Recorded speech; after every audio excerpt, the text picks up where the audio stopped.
The Portland Trailblazers simply won't stop winning. Sharp and Scoot are rising. Dominating is here. We don't know what to do on the Blazers Focus podcast with this team, but I am Aaron Fentress. He is Craig Birnbach, and we're going to talk about a bunch of stuff anyway. I'm going to be honest with you, Craig. I'm confused. And the thing that's funny is after every win, when we're in the media room waiting for a player or a coach to come out, we're all sitting around going, what the hell's going on? What is happening? This is one of the craziest turn on a dime things I've ever covered or ever seen. I've seen teams fall to pieces.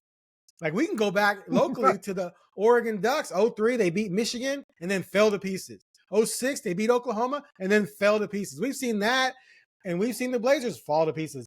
But I can't think of a situation where a team looked dead and buried at 13-28, got blown out 4 straight nights. Your best player went scoreless in one of those games. And then all of a sudden, you have the best defense in the league. You're beating Hall of Famers like Dame and Giannis on the same team. Durant and Booker on the same team. Even, not Orlando. The Pacers come in with Halliburton, one of the lead point guards, an all-star. Siakam's been an all-star. Turner's one of the best all-around centers in the league. You hold Halliburton scoreless. Donut. When you scoreless, he Donut. only 3 shots. He only can get all 3 shots. And he's averaging 20 and 10 or whatever he is.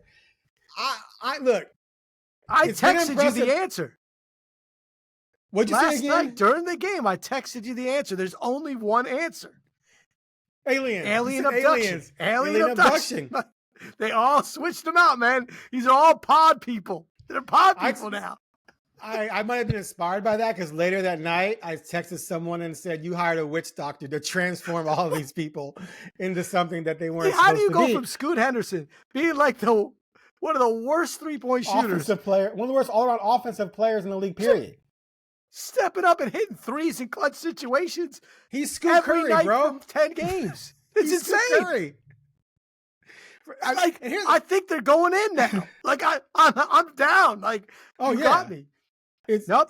I always quote Bill Murray in these situations. Cats and dogs living together, mass hysteria. Like, what is this? And what do we do with it? Like, what now? What now? Like, I'm getting older. Was that Stripes or Ghostbusters? Ghostbusters. That was Ghostbusters? Okay. Stripes is my all-time favorite. Stripes is one of my all-time favorite movies. We saw it in 8th grade, completely inappropriate. Was watching with my mom in a theater. Anyway, okay. So let's start with the win last night. So I'm very good at nitpicking things, and I found ways to nitpick a lot of different things, a lot of different wins along the way. There's something, right? Charlotte sat 5 guys. These guys were hurt. This, blah, blah, blah. Okay. Phoenix comes in. They blow out Golden State. They might have been tired the first time. You ran them out of the gym. The second time, it's clearly an overtime game, which you could have lost, right? The Pacers come in. Yes, they played the night before, but so did Portland. But the Pacers come in averaging 116, and they're one of the hottest teams in the league. They started out 9-14, and since were 20-7, including, or 20-6 or something like that, including winning 12 of their last 14. They're one of the hottest teams in the league. And they walked in there, and you just clamped them down. 89 points, held them to under 90 points. Chauncey pointed out, that they shoot 35 to 43s. I looked at it, it's 34.7 per game. Held them to 24 because they just couldn't get shots off. And the whole game, I kept waiting, right? I kept waiting for that. Because they kept hanging in there. Right. They got it down. They were down double digits for part of the game. And then going into the fourth, they were down 12. And then they got to 6. I'm thinking, Chauncey calls timeout. Go to the bench, sort it out, dominate the rest of the way, blow them out of the gym. And the defense is, let's just start with the defense. Because to me, any team can get hot and shoot well, right? Because they're nice. The Blazers shoot 40-something% from 3. You're like, wow, they're shooting well, but they shoot 32% on the season. But defense is something that if you give the effort and you have the guys, you may have nights where the other team shoots well and they just score a lot of points because they shoot well and they're good. But usually they have to earn it because your defense is at a high level most of the time. And so my thing right now is that if the defense has truly arrived and landed, regardless of what happens this season, you have something going into next season that you can hang your hat on, which means, of course, you have to bring back Billups.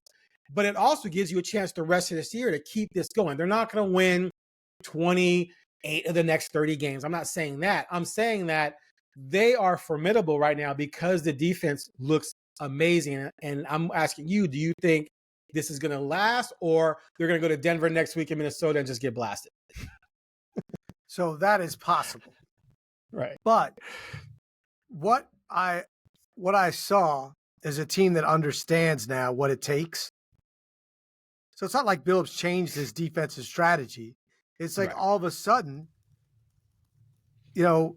Scoot is getting his hand on balls. He's stepping into lanes. He's not, letting guys go right in front of his face. Shaden Sharp got benched because he wouldn't play defense. Right. And now when he comes in, he's not. I always say this: there's a way to mask how bad you are defensively. I call it the Allen Iverson defense. Lead the league in steals and get breakaway layups every once in a while, and you earn points back. Right. And that's what he's doing. You know what I mean? Like he's getting some steals and getting dunks, which is great because it does two things. It gets the crowd up when you're at home, but it also inspires you to play more defense. Allen Iverson didn't guard anybody in the half court, but he would lead the league in steals or be close because he would take risks that you shouldn't take risks, but every once in a while it pays off, and that can change the momentum of a game. So at least he's doing that. But that was his background as a safety in high school for Iverson, by the way. But go ahead. There he was. And he played a quarterback. And safety, yeah. And also hit a guy in a chair with a chair in a bowling alley. But that's a whole different story. That was overblown. That's probably. He was a great athlete. That's all I'm saying. A great athlete.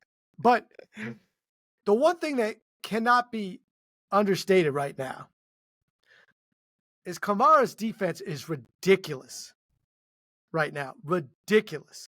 And he's doing things where he's taking a guy completely out.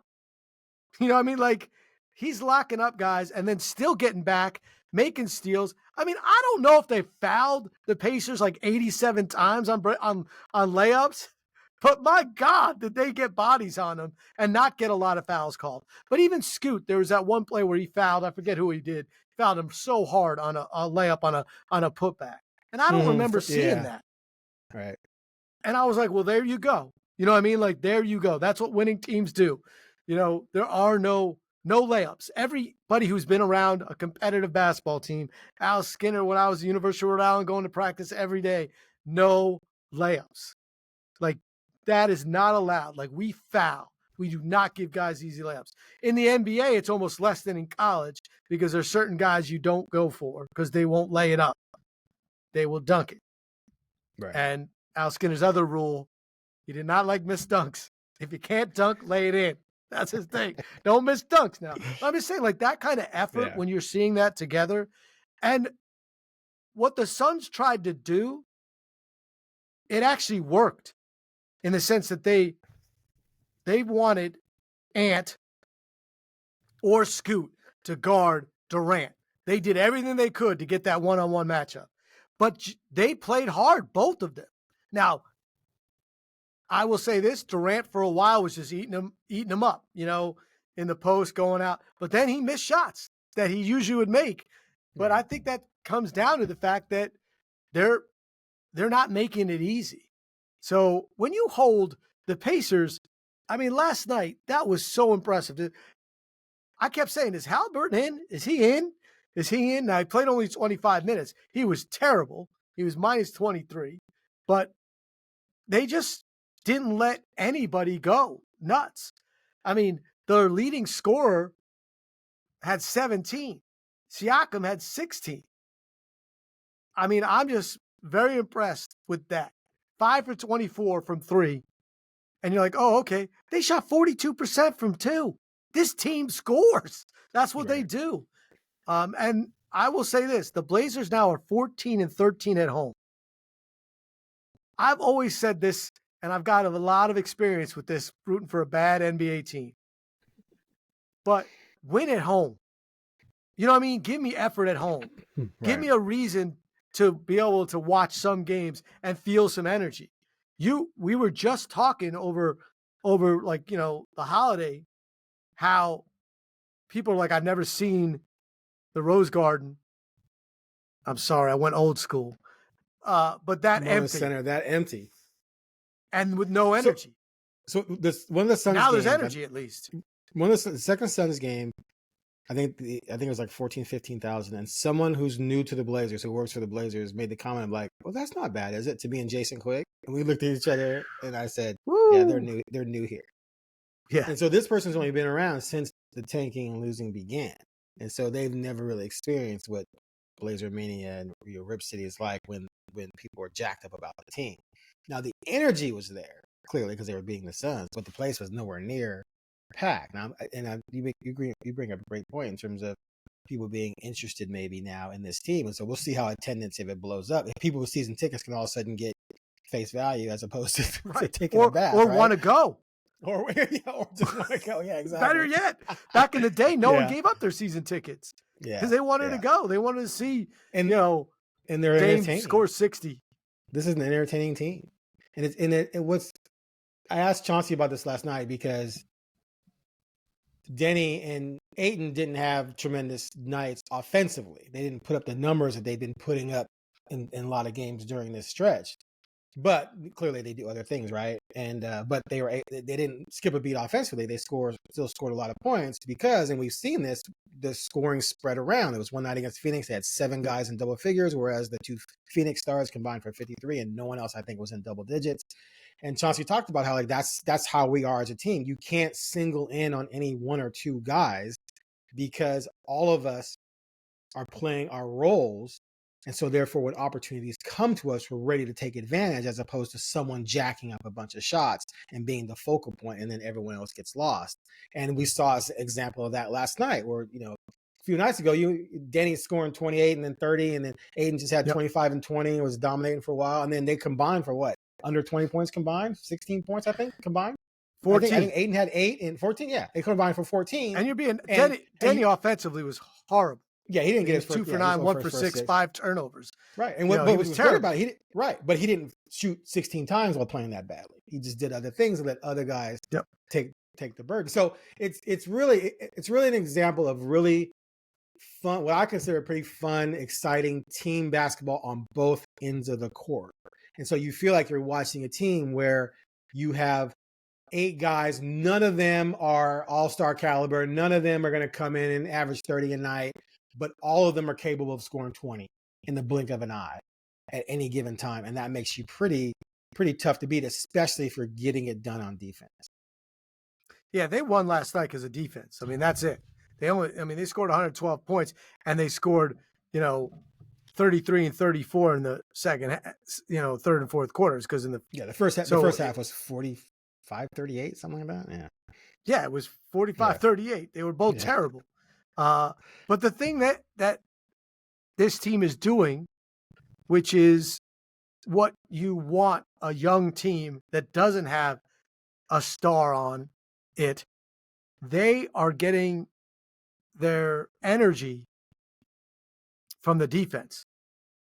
They're getting stops that are turning into points on the other end, whether on the fast break. I mean, because that's the one thing about Denny, Turbo. They could get a stop, he goes.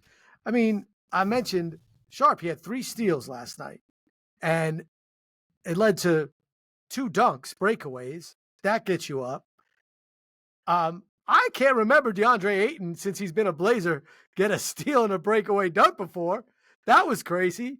And what's he doing out there doing that? Like, that is not a thing you see very often.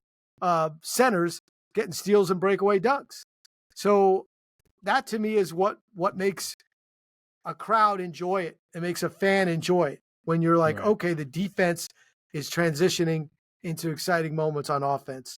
And they took some terrible shots, like when the game was at like 4 and 6. I was talking to you about it. Like, you're like, Shane, do not shoot. Oh, that went in. Great shot. But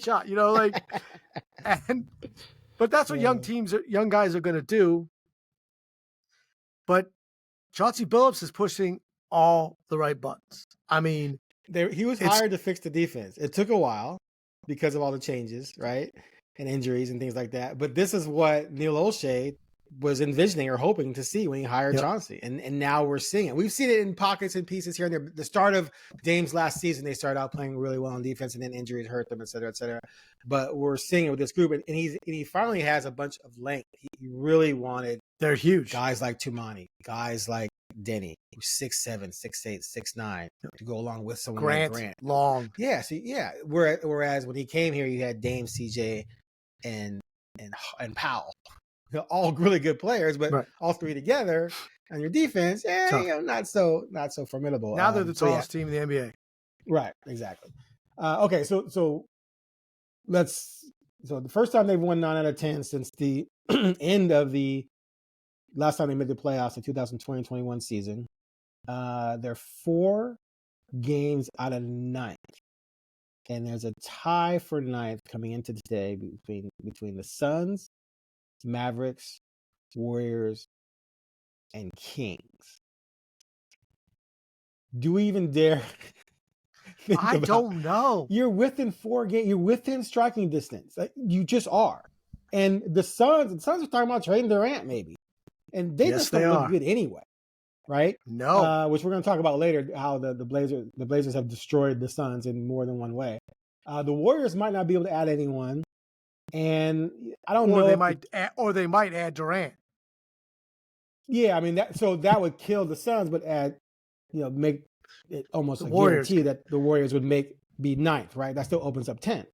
The Kings, are they better with Levine over De'Aaron Fox? I don't know. I feel they're probably about the same.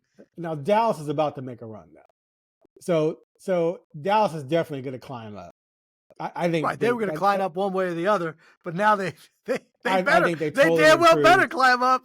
Yeah, I think they totally improved moving Luka for Davis. But I think it's worth talking about right now. But here's what I think is going to happen: they got at Denver twice next week and at Minnesota, right?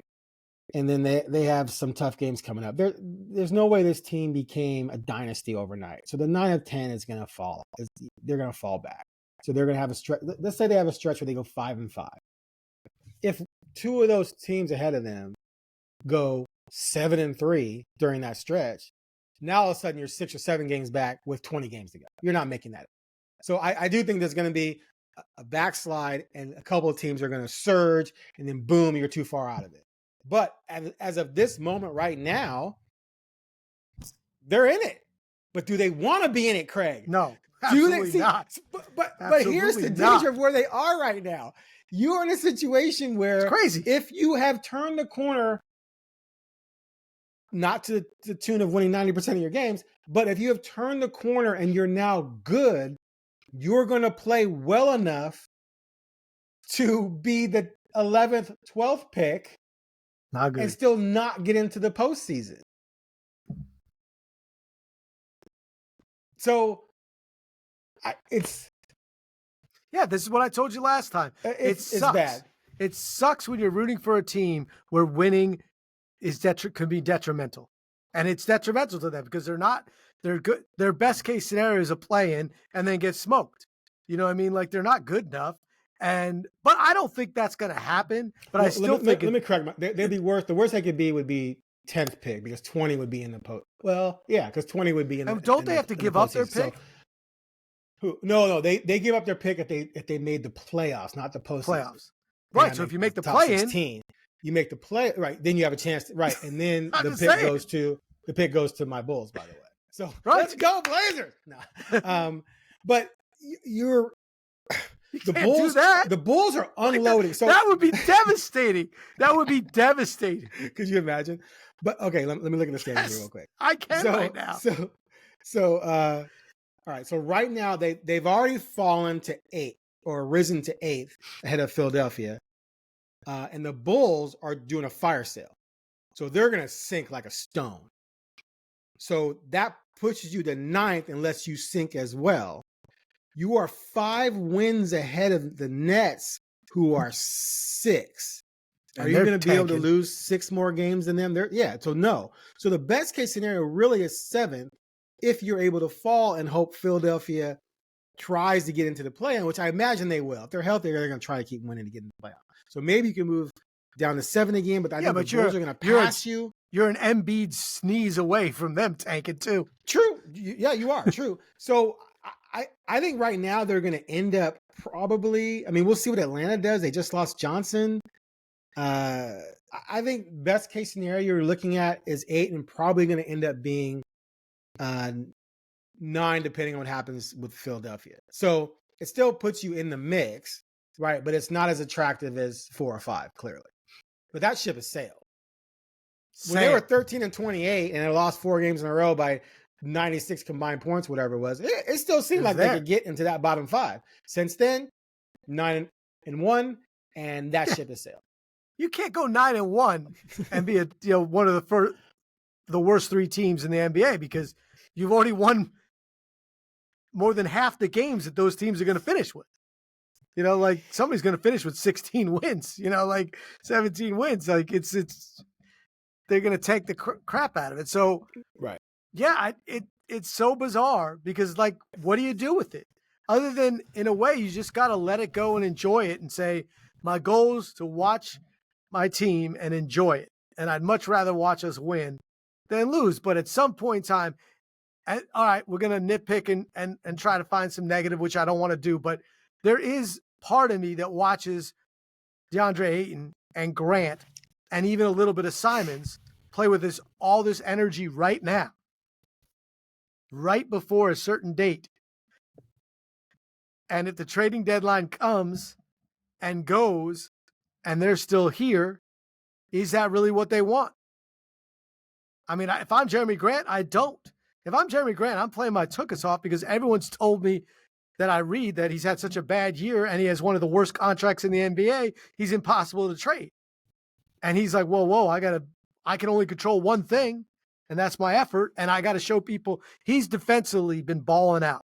Right. Even when he wasn't offensively balling out, defensively he was. Because to me, he's like, I'll show him that I could be that piece. I can't do anything about my contract, but I could do that. No one understands Ayton, right? Like, you just don't know. I mean, you have a 25-20 game. You're like, oh, this guy, Nurkic had the 25 and whatever 20 game when he did that whole 5-5, and we were dreaming up all-star games. So it's bizarre, but that's my worry is that if even Williams, when he's played, has made a difference at some point, like what do they do? And what do the Blazers do with them? Right. So let's segue into that because, so one of the things that was relayed to me before the season started was they expected they wanted to play hard, compete, develop, but expected based on the roster that they likely would not, make the postseason, make the playoffs, and would be in position to be near the bottom to have a shot at a high pick. But if everything clicked and they became good, then so be it. Because that means that guys are getting better, right? That means you're seeing what you want to see. Because the only way that's going to happen is if all the players who struggled last year are healthy and elevate. Now, last year they won 21 games with 370 games missed by injury and tanking and all that. It's just crazy situation they went through. And so my feeling coming in, and I said that to people with the Blazers whom I talked to about all this, that if you guys are healthy and anyone makes any kind of jump, you're going to win 30 games. You won 21 last year without even trying for half the season. And with so many injuries, you didn't know what to do with yourself. And so they've remained healthy. And I mean, as of a month ago, I'm thinking, who on this team has evolved other than, Denny started turning things around. Kamara was great on defense, but everything else Ant was regressing. Grant was regressing. Ayton wasn't doing anything. Scoot, oh my God, he wasn't doing anything. And now all of a sudden, everyone's doing something. Like everyone's a baller. So, yes, you're probably going to miss out on a Cooper Flag, but if Danny is legit and Tumani is legit and Scoot's going to be legit and Sharp's going to be legit and Ayton's going to be in the middle of all of it, then you already in a position moving forward where you have a roster that if you add to properly, is going to be a playoff roster down the road. Now, is it going to be contender? I need to see an all-star first before I go there. But you could be in danger, Craig Birnbach, of just settling into being a middling team. Which is what every Blazer fan said they didn't want anymore. Right. But if you're going to move past that without drafting high enough to land a sure star, you either got to trade for one or sign one, which we know has been tough to do in Portland, or you still need someone on the team to become that guy. And you still have guys on the team who might be. I mean, dude, Scoot Henderson is Scoot Curry right now. And remember, his shooting stretch started at the beginning of the 4 losses before winning of 9 and 10. So he's been doing this for 14 games for the most part. And so, is he going to shoot 47% of the rest of the season from 3? No. But if he shoots 40 or 39, wow, you have yourself a pass-first point guard who can kill you with the 3.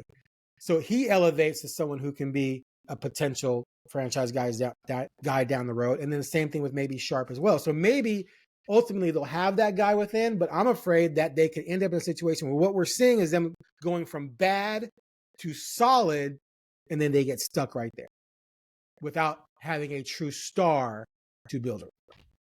Yeah, and the truth is you usually have to get one star on your own before you can get another one. Right. That's how the modern NBA is. You know, like, yeah, because who's going to want to come here if they're not pairing with at someone least else? one. I mean, the Blazers got a bunch on. You could say LaMarcus and Dame, Brandon Roy, and and LaMarcus. Like you could see even CJ was close, but I'm just saying like they were never able to land a star in a trade with the last group. Now before that, they were able to get like Scottie Pippen and they were, but the Blazers have never been able to sign a free agent to just come and be an impact guy who elevates you by 8 wins. But even like the Lakers in the last regime, you got LeBron and AD. You know what I mean? Like, and then you just got we Luka, know about right now you got Luka. But I mean, like all about the big 3. Threes and the 2s. Yeah. But you usually gotta. No one wants to come and be the one unless they're drafted. Fair. So that's hard. Now, and I don't see it yet. Imagine with all these stars on the move, if the Blazers still had Dame, would they be a team that someone might say, I want to go there? Because Middleton just got traded. Butler might get traded. Durant's thing has been thrown around. Obviously, we just saw Luka and the Davis thing. Well, we do know that Durant and Dame had that relationship, where they So yeah, that would have been a possibility, I think, especially now in Durant's career if they were still at the cusp, because I think he and Dame matched. They were perfect. They're a great combination. Just because anybody's a great combination with Kevin Durant. So like there's that, but they're different. One's 7 feet, one's guard, and but yeah, I hate thinking about it. I mean, we were just joking about, well, imagine if they had Hero, and they made that on this team, because they still could have had, with that trade, they still could have had Ayton. Now they have too many guards. And Kamara and Denny.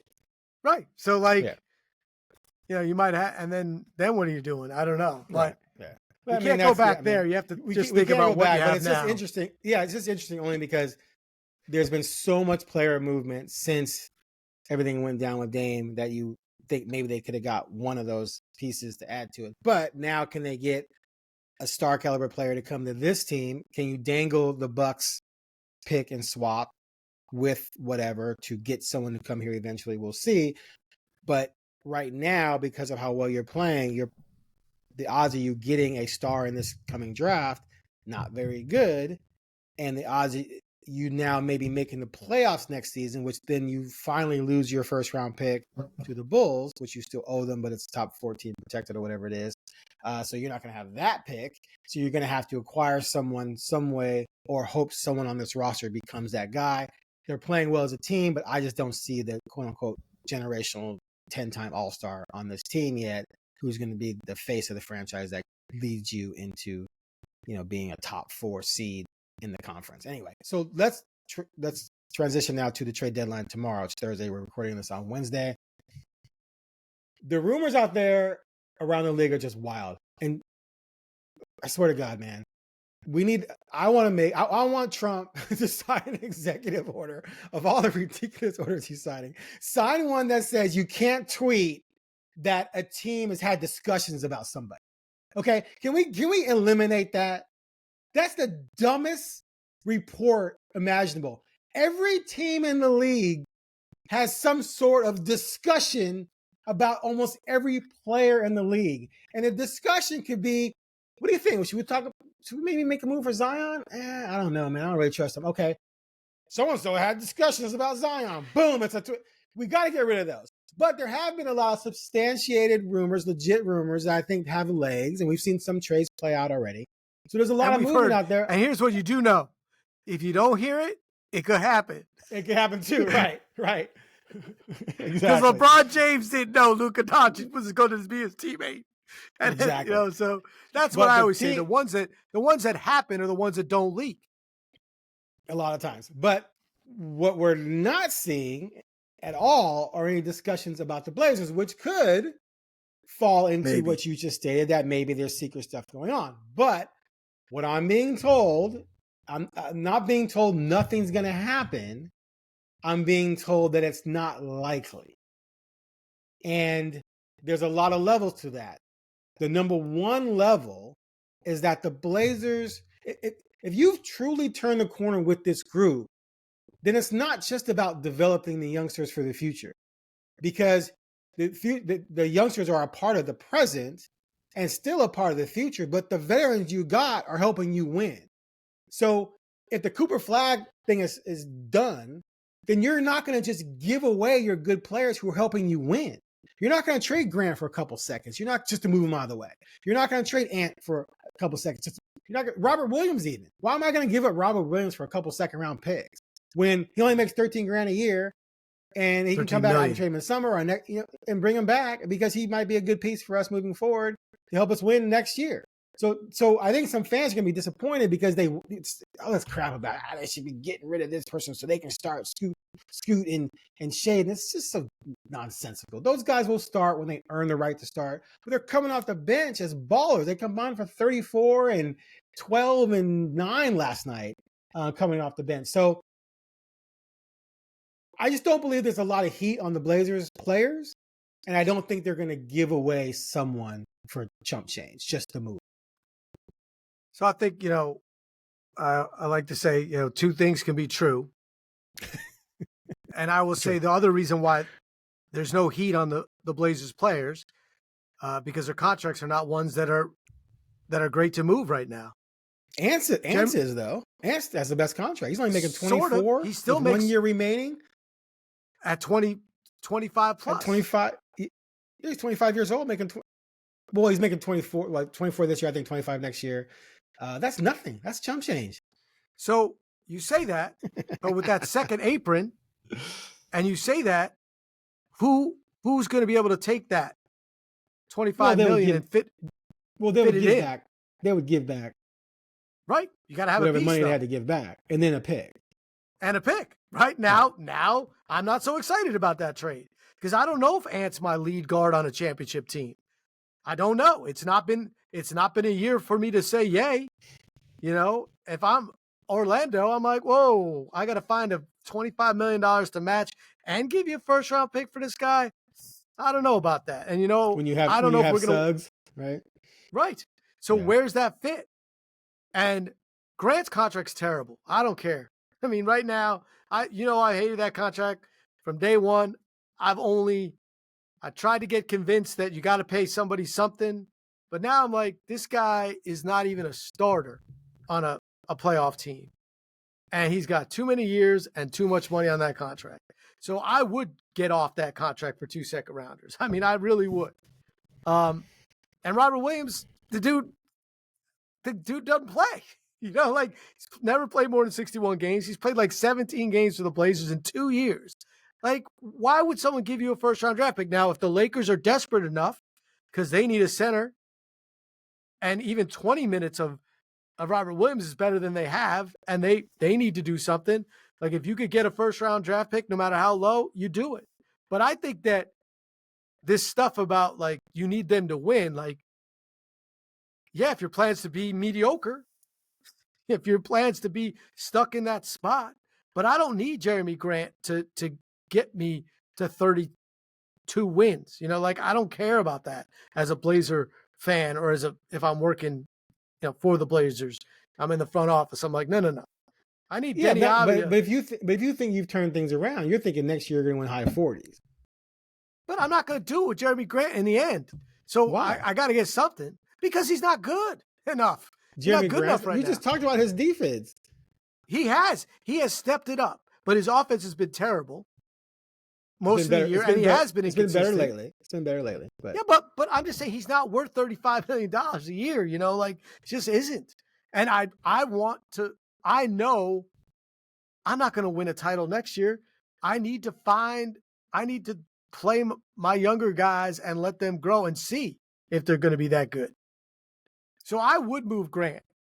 Just get me pieces. Just to get him out. Because I don't need to win. I don't want to win 30 some odd games. And if I do get better, is Grant playing? Is he? I mean, I don't know. They've won without him, They have? Yeah, they won that little, stretch there. He didn't play all these games, right? 9 out of 10 with the broken face. That wasn't broken, but I don't know. I mean, I just feel like when you have Kamara and you have a broken face. Well, I'm just saying he was out for a long time for a bruised face. I want Sharp to start eventually, right? I mean, I can't He's not starting over Grant, though. He's starting at the 2. If he starts, he's starting at the 2. Right, but Kamara... Oh, you're saying he starts at 2 and then... and then Kamara But I don't know. Okay, I don't want at this my future to have... I need Sharp to start. I need Avdia to start. I need Kamara to start. So I don't want Grant in my starting lineup. Like right now, I don't even want him in my starting lineup. Grant has played in 8 of these 10. Grant has played in 8 of these 10 wins. Okay, but he didn't play great in some of them. One of them, he barely played at all. At 18, 12, 22, 2 in the loss, 8 against the Bucks. Well, there you go. I knew he didn't play it barely. Well, then 20, 14, 20. So yeah, he's been better than I thought. Yeah, because the loss is where he stuck and his defense, which Chauncey has praised him for. I'm just saying. I'm not giving him away to clear minutes for Tumani and Denny. I'm keeping him. But here's the thing: what are you going to get? Like, what are you going to get for him ever? Well, I might not get anything ever, but then I'm gonna keep him. Oh, I want that money because he's a good player. Why? I want that money. Bye. Like I want it. What are you gonna do with it? Well, the money's not going to go bye. You're going to have to take back. You're going to have to take back money, though, Craig. Yeah, but you'll have to take it back in one player. You chop it up. It depends on who you're trading him to, because of course, people over certain aprons can't do certain things. But what I'm saying to you, what I'm saying to you is that you only have to take it back. You only have to take it back from a team that needs to give it out. Obviously, no one's going to be able to just absorb 30. His contract. That's almost every team, though. I know that's why he's not getting traded.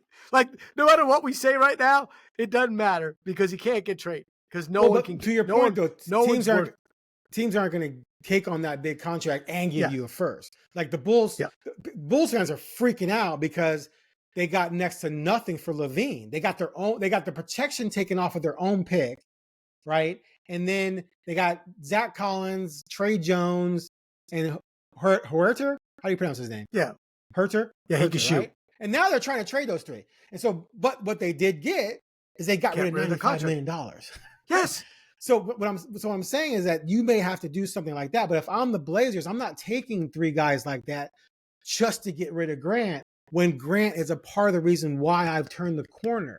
And if I'm going into next year thinking we have a chance to make the playoffs, your chances of making the playoffs lessen if you just get rid of Grant for nothing.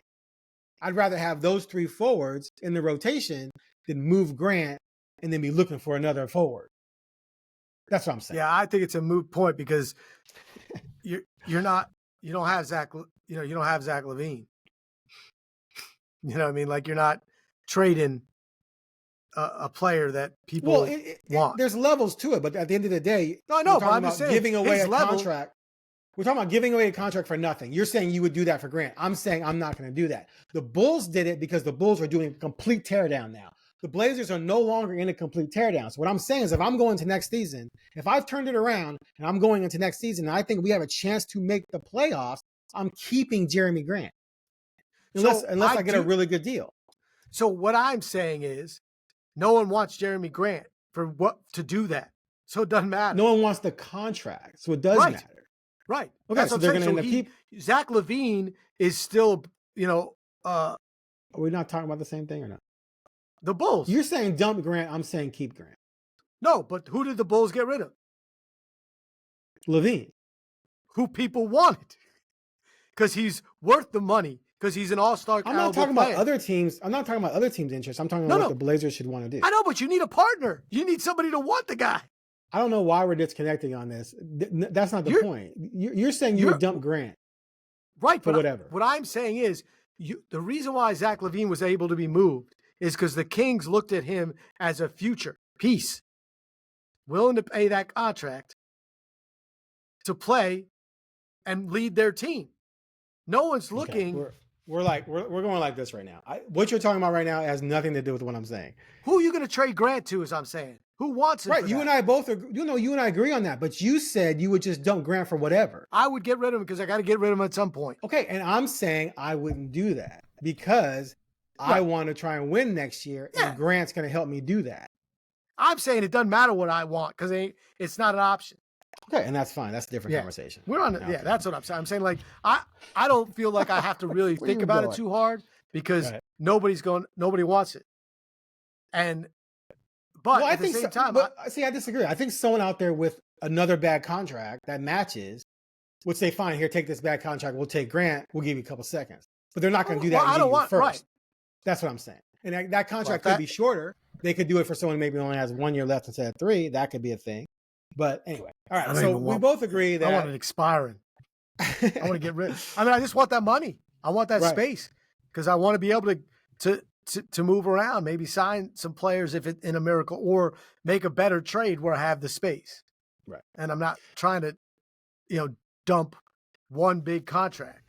Right. I think that the Blazers don't have pieces that match up with people right now. Except for I do think Robert Williams has a chance because his contract is really good. What is it, like $12, $13 million? And he will fit. He's worth that for a team that thinks they can get there, even if he only plays 17 minutes a game, because he's a difference maker. And there's plenty of people that need that one last piece I don't know, like the Knicks, they could use that kind of thing. The Lakers obviously need that. There's tons of teams that are feeling they're on the cusp, that if we had a guy that could play defense, a big man that could play defense, that could rebound and can dunk and doesn't try to do anything else but dunk, that works for me. But the injury status is tough. That's tough. Man, he's on though. He's fun to watch. Okay. Yeah. Let's talk about this real quick, Ben, because the Phoenix Suns had to have left Portland thinking we messed up. What's the scene? What's the movie? The Hangover.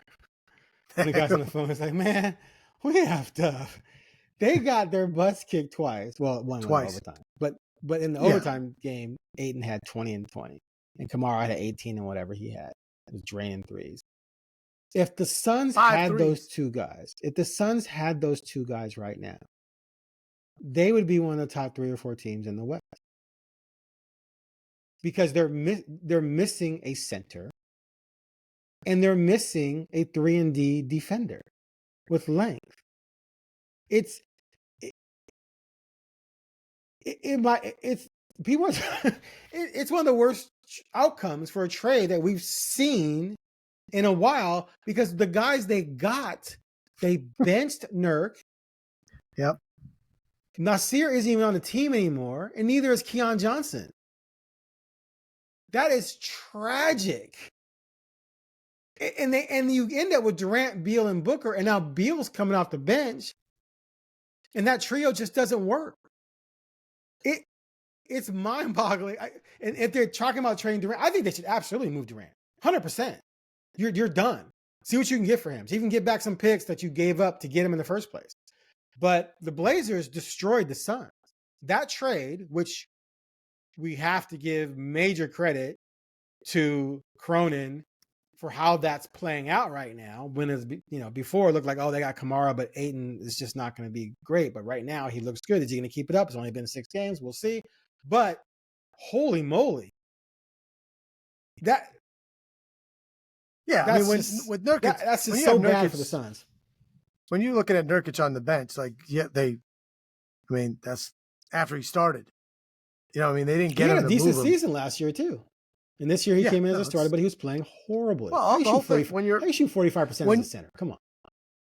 They agreed with you because as soon as they left, Kevin Durant became doubtful for the next game, and the rumors started.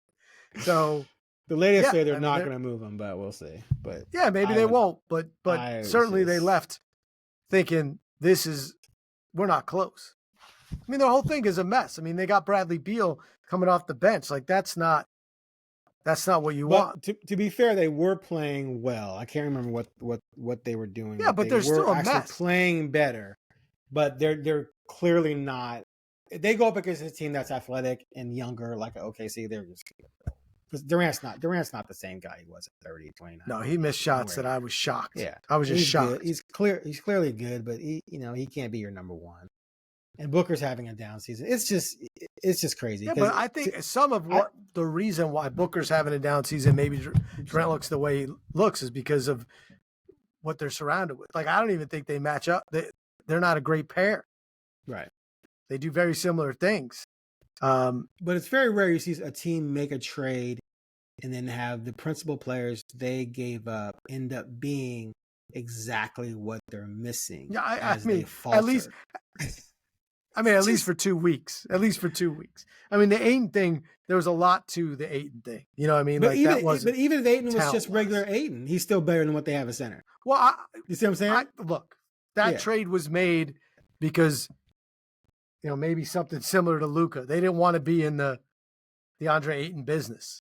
Right. You know what I mean? Like, they just didn't want him because that's not a lot to get for him. And they just wanted him out. And my guess is their 2 stars wanted that. And now they don't want to be in the Nurkic business, which, to Blazer fans, not shocking. Inconsistent effort, right? Strange decisions on the court at times. Like, shocker. Like, you didn't trade for the steadiest player in the world. You traded for a guy that, is known for his up and down, and they thought, oh, we'll fix him. And they didn't. True. He got irritated with us the other day because we asked him about his performance in the 25-20 game. He's like, man, I've been doing this. You guys keep asking me about my performances. I'm pissed, blah, blah, blah. And it's like, wait, what? You're going to pretend like you haven't been up and down and, sometimes not engaged and that now you're fired up and playing? Well, of course we're asking you about it because everyone's wondering if this is you turning the corner. This is you doing what Lowry did at Utah, right? You all of a sudden becoming the guy who plays like he's capable of playing. When he's on and engaged, he is an impact big, period. Yes. And his efficiency rate, when he gets that mid-range jumper going, he doesn't need 20 shots to get 25 points or 15 shots. He can do it on 8 of 12 because he if he's not taking bad shots, he's taking good. So that's why we're all asking about it, because if this is you coming of age with this team, then the Blazers are in an amazing spot because it's really difficult to find impact big men. The Blazers haven't had one since Aldridge left. So that's why I keep asking about it, because I want to know, are you here? Is this guy here to stay? Right? Is he here to stay? While it wasn't a direct trade. What's that? I was going to say, his point was, I've been waiting for them to catch up, the rest of the team to catch up to who he was. So in his mind, but here's the thing. Let me make this fine. Let me make this point though. So he was on the Suns. It was Paul Booker, right? Then Booker Durant around him. So he was the third guy, right? Did he? Yeah, he played 1 year with Durant. So he was the third guy. So he had to take the back seat as a third guy. And so he was a role playing big on that team. So he comes here and he's not necessarily a guy who's going to step up and say, I'm the number one guy, jump on my back. In his mind, he's waiting for the youngsters to get to the point where they can even play on his level and the level he's played at on a team that went to the finals. So if now he feels like the group around him is worthy of his dominating services, now he's willing to unleash them. Well, it's hard to argue with that right now. This is my interpretation of right. And so if that's the case, I'll give him the benefit out because not everyone. It was my problem with Rasheed. Not everyone has that Kobe, Jordan, Magic, Bird, LeBron. I didn't even give Durant. Durant ran to Golden State because he didn't have that. That gene in you where you are like, I'm the guy, get on my back, let's go. But if he's on a team where things are functioning properly, within that function, he can find his role, and that role can be pretty impactful. That's what. Yeah, and teams in the NBA, it's hard to win without that guy, and it's not always even your best player. You know what I mean? Like sometimes it's just the dude that's gonna. This is my time. Like, right. I mean, like Chauncey wasn't a dominant force, but Chauncey was a dominant personality and dominant attitude and dominant leader. And then his really good basketball abilities shine within that role and the team concept, right? Even when you looked at the Heat teams, Dwayne Wade was kind of that dude. Yeah. Even when LeBron was there. Even when LeBron got there, Wade was still the and obviously LeBron's better than Dwayne Wade, but no, there's guys that have it, and sometimes it's shocking. Like Jalen Brunson seems to have it. Right. And the Mavs didn't know. LeBron was the alpha. LeBron was the alpha talent, but Wade was the alpha leader. There's elite talent. Yeah. All right. And I'll just say this: like your guys, the difference between Scottie Pippen's all-time great, but he wasn't Michael Jordan. Right. Because if he had been with just the mentality of Michael Jordan, he doesn't let the Blazers blow that 15-point lead at the Lakers. And Tony Kukoc never. He gets to the line. If you just get to now you're making me mad. No, I'm sorry. You just get to you have someone who can just get to the freaking line. You stop that run, but they couldn't anyway. I was so mad. Tony, I'll just say this: Tony Kukoc never takes a shot in the clutch. You don't have to worry about your headache. True. All right, before we go, we got a fact or Fentress. We're bringing it back because I'm pumped up covering this team again. It back, baby. I'm pumped up. Okay, I haven't decided on whether or not this is a fact or not. So I'm on the fence, but I thought it was just interesting thing that popped in my head. All right. Fact or Fentress, and Fentress is on the fence. At some point in the future, Scoot Henderson and DeAndre Ayton will lead the Blazers into a playoff series, not a play-in game, a playoff series as a starting point guard and starting center. Wow. That's a great question. It has layers. 2 weeks ago. 2 weeks ago. Hell no. Hell no. Today. So think of all the things that have to happen. Scoot has to become the starter, which means Ant probably gets moved. They have to keep Ayton, right? Scoot keeps ascending. Ayton remains what he is the last 6 games. And then those two are starters surrounded by Sharp, Denny, Tumani. And in 2 years, it's not gonna happen. I don't think it'll happen next year, but 2 years, boom, they're to the point where they're a 1-2 punch, and they got the Blazers in the playoffs. Not the maybe they go play to get there, but I'm gonna say fiction. Okay, but which side's not gonna happen? That the two of them are gonna be together. Well, which one's gonna be gone? You think both might be gone, or? I'm not going to play that. I'm just saying that 1 or 2 is not going to work out. Like, I don't know which one. Okay. I feel there's more weight on, there's more weight on Scoot's side because if Scoot develops, continues to accelerate and is, a starting point guard on a playoff team, then a lot of that has to do with him and Ayton working together. But I'm going to say fiction because you're making me choose, and I can't just let 2 weeks change everything in my brain. Fair. And it has to be too perfect. And it means Scoot could be really good and Ayton could just leave, before they get there. And that's why I'm going to weigh that way. Cause I do not trust completely that suddenly Ayton is the future. Right. Okay. Fair. That's a good one. That was a good one because 2 weeks ago, like, I wish you would have asked that 2 weeks ago and then brought it back. You'd have laughed at me 2 weeks ago. Yeah. All right, that's it for the Blazer Focus podcast. Are we coming back after the deadline? We coming back Friday? If they do something, right? If they do something? All right, I'll be around. We'll come back soon regardless. Thanks for listening, and we'll catch you later.